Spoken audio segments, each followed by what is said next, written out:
Coucou les filles, donc aujourd'hui je vous retrouve pour mes favoris du mois d'avril. Donc j'ai tout dans cette petite boîte. Je n'ai pas grand chose à vous présenter, mais bon, je pense que c'est quand même important de vous les montrer.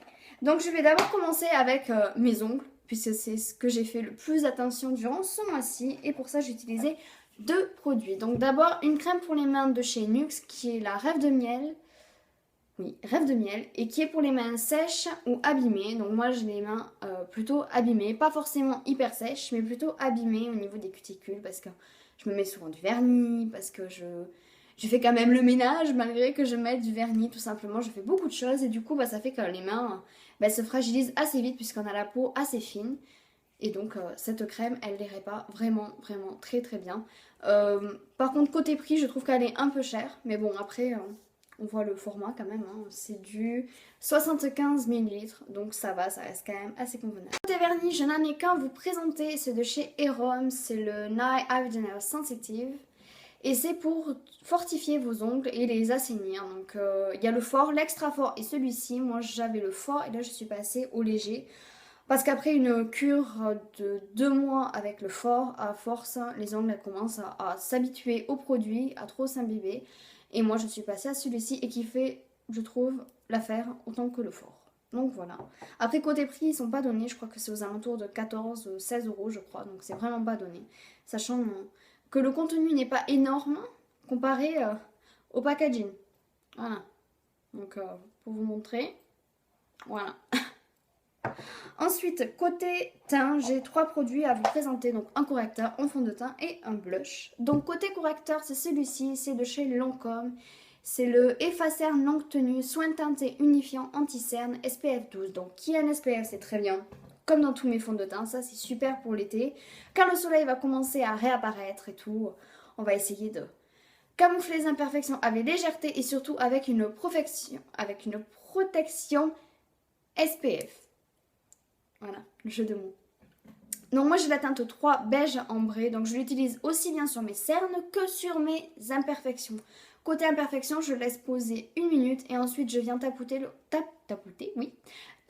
contour de mon imperfection et ça la camoufle vraiment hyper bien. Je vais arriver à parler correctement sans bugger, je vais y arriver. Côté cerne, il les cache mais pas tant que ça. Il a quand même une couvrance. Je vais y arriver. Une couvrance assez légère, plutôt modulable, mais pas forcément élevée. Côté fond de teint, je suis passée au Fit Me Anti-Shine Stick de chez Maybelline. Donc moi j'avais, comme vous le savez, en pompe. Sauf qu'en pompe, ils ne le font plus. Ils sont sortis en stick. Donc je vous montre à quoi ça ressemble. Donc, moi, il ne me reste que ça, alors qu'il était comme ceci. Voilà. Ça fait un petit moment que je l'ai. Ça fait un petit moment que je le teste. Donc voilà, mon côté couleur, j'ai le Soft Honey Sun.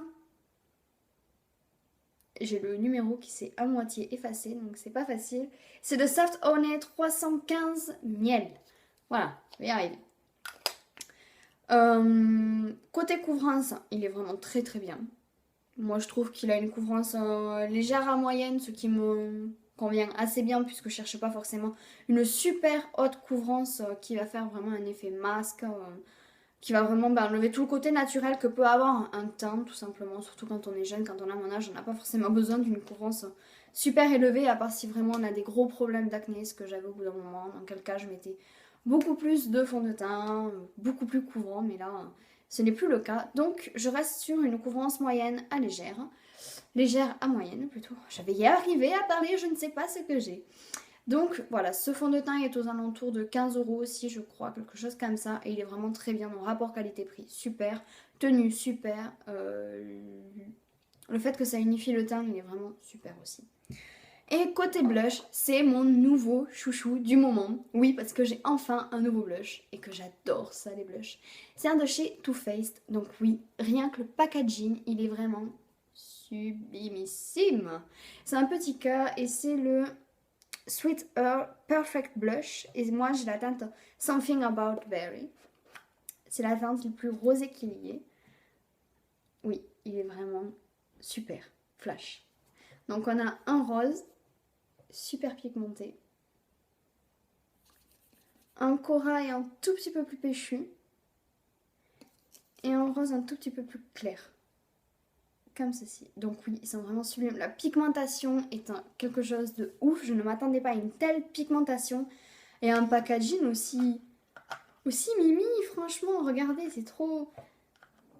C'est vraiment trop mignon, je trouve. Donc voilà, après ils sont quand même assez chers, mais je pense que là, il y en a quand même pour un bon moment. Puis vu que moi, les blushs, je les change à peu près toutes les semaines, on va dire, je change de blush parce que j'aime pas avoir toujours le même blush. Parce que moi, les blushs, c'est comme le rouge à lèvres et les vernis, c'est absolument une addiction.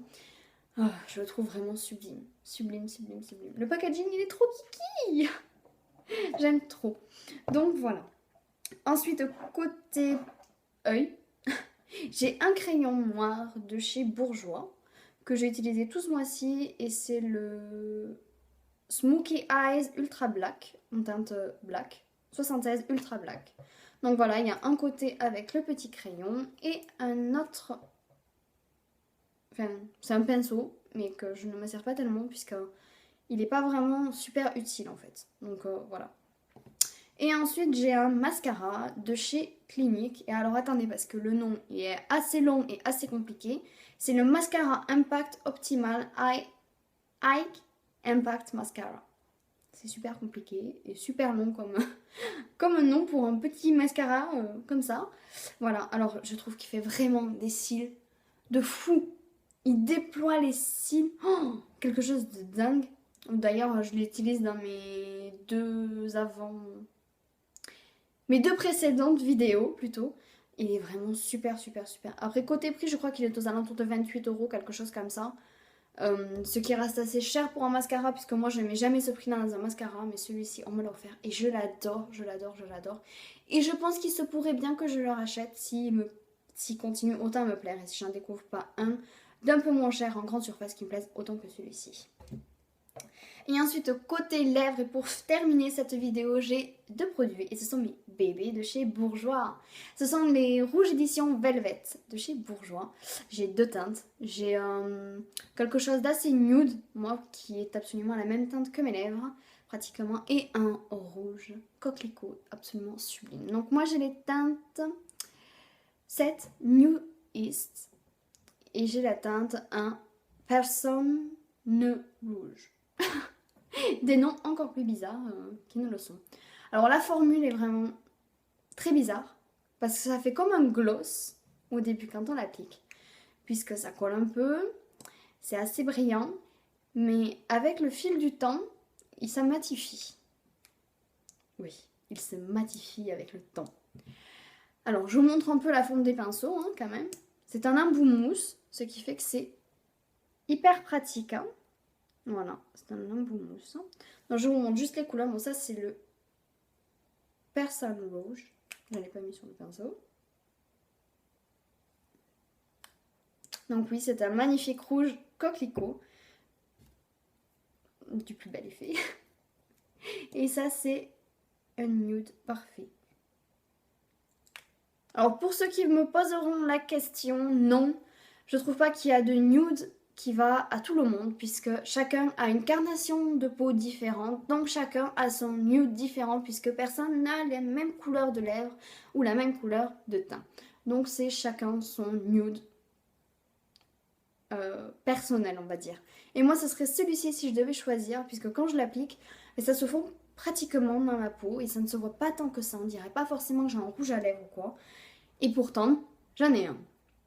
Pas là, puisque là je suis absolument pas maquillée, mais voilà. Donc je trouve que ce sont deux couleurs absolument magnifiques et elles tiennent plutôt pas mal. Moi je veux dire, avec celui-ci, je mange, je bois, et il est toujours intact. Bon après, toujours à l'intérieur des lèvres, toujours des petites peaux, si je peux appeler ça comme ça, qui s'enlèvent.